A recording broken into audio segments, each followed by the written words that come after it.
नीचे सब सेंटर्स हैं। उन 5000 में अभी हम लोगों ने district level and CHC level को फोकस किया है और कुछ अर्बन PHCs को भी इसमें HIS में डाला है। तो अराउंड 1356 फैसिलिटीज़ हमारी ऑलरेडी लाइव हो चुकी हैं।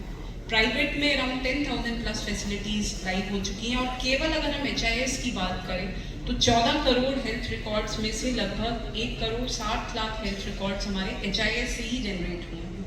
अगर हम HIS लाइव फैसिलिटीज़ की बात करें, और इस पर भी CMO से कई बार बात हुई कि अभी हम ज़िला स्तरीय CHCs और अर्बन PHCs को भी टारगेट करें तो हम देखेंगे फॉर एग्जांपल गाज़ियाबाद अगेन 63 में से केवल 7 में HIS लाइव है। तो live is the first step. उसके बाद EHR बन रहा है नहीं बन रहा है वो हम अगली स्लाइड्स में देखेंगे। सिमिलरली अगर हम इधर देखें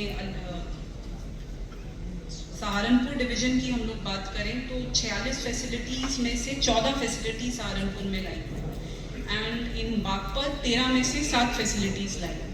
तो our first step as far as a hospital is concerned is making HIS live, adopting the HIS, ताकि जो हमारा पूरा हॉस्पिटल का इकोसिस्टम है वो डिजिटाइज हो सके और उसकी सारे जो मॉड्यूल्स हैं वो हम लाइव कर सकें। HIS आने के बाद हमारा पहला स्टेप है कि जो हमारा रजिस्ट्रेशन होता है वहाँ पे काउंटर्स पे वो ऑफलाइन होना बंद हो, वो ऑनलाइन हो। नंबर 2, वो आभा बेस्ड रजिस्ट्रेशन होना चाहिए, यानी कि हम जो पेशेंट का पर्चा बना रहे हैं पहली बात तो वो HIS पे ही बने और दूसरा उसका आभा ID लिंक के बिना हम आगे बढ़े ही ना।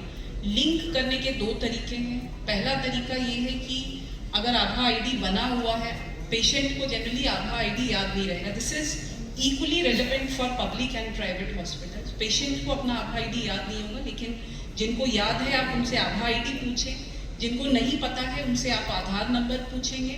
आप पहले आभा लुकअप में जाएंगे, उसका जैसे ही आधार नंबर डालेंगे अगर आभा ID बना होगा तो वो आपके सामने आ जाएगा और वो लिंक हो जाएगा।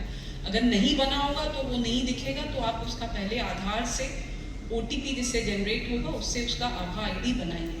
जब वो आभा ID बन जाएगा तो वो उसका रजिस्ट्रेशन नंबर होगा उस हॉस्पिटल के आगे की सभी एक्टिविटीज़ के लिए। तो ये आभा बनेगा तब वो आगे अगर हॉस्पिटल में जाएगा तो वो चाहे लैब में टेस्ट करा रहा है या अपना प्रिस्क्रिप्शन ले रहा है या कोई और टेस्ट करा रहा है तो वो सब उसका हेल्थ रिकॉर्ड उसके आभा ID से लिंक हो जाएगा। तो इसीलिए जो हमारा रजिस्ट्रेशन है वो आभा बेस्ड होना बहुत ज़रूरी है। सबसे पहला और सबसे इम्पोर्टेंट स्टेप है। केवल HIS को लगा लेने का कोई फ़ायदा नहीं है। कई पब्लिक हॉस्पिटल्स यही कर रहे हैं कि HIS तो लाइव कर दिया, रजिस्ट्रेशन सुबह से दोपहर तक 2000 रजिस्ट्रेशन हुए, 2 बजे के बाद ऑपरेटर बैठ के डेटा उसको ऑनलाइन करता है। This is what is happening in most of the hospital.